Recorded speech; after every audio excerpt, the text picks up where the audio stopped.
শুরু হবে সন্ধ্যা ৬টায়। অদম্য বাংলাদেশ টি-20 কাপের সব ফোকাস ক্রিকেট বোর্ডের। বল নিয়েও সভাপতি আমিনুল ইসলামের ভাবনা দেখা গেল।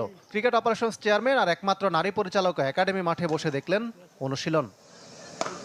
তবে বিশ্বকাপ খেলতে না পারা ক্রিকেটারদের মনের গল্পগুলো অজানা, যদিও তার কিছুটা হলেও খোলাসা করলেন কোচরা। তাতে হতাশার চিত্রই বেশি।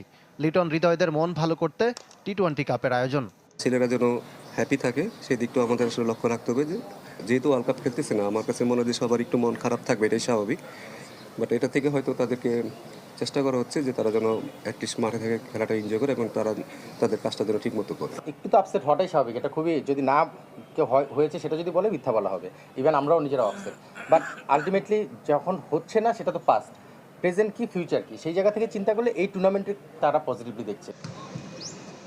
হতাশার মাঝেও আশার আলো খুঁজতে চান মোহাম্মদ সালাউদ্দিন। তুলে ধরলেন মোস্তাফিজের উদাহরণ। বিশ্বকাপ শুধু নয়, আইপিএলও খেলতে না পারা কাটার মাস্টার নিয়তি মেনে নিয়েছেন। অন্যদেরও এগিয়ে যাওয়া উচিত সামনের দিকে। তো আমার মনে হয় মুস্তাফিজের কাছ থেকে এটা হয়তো শেখার একটা ভালো জিনিস আছে, যে কিভাবে আসলে এতগুলো টাকা বলে যাই বলেন, ও তো হতাশায় পড়তে পারতো, বাট সে জানে যে এটা আসলে কন্ট্রোল করার তার কিছু নাই, তার হাতে তো ছিল না। সো আমার মনে হয় বেশ জিনিসটা আসলে মুস্তাফিজের কাছ থেকে আমি শিখেছি এবং আমরা অন্যরা হয়তো এখান থেকে শিখবে। উদ্বোধনী ম্যাচে মুখোমুখি ধূমকেতু ও দুরন্ত একাদশ। জাতীয় দলের আদলে গড়া ধূমকেতুর কোচ সালাউদ্দিন দেখছেন খেলার সুযোগ আর উন্নতি।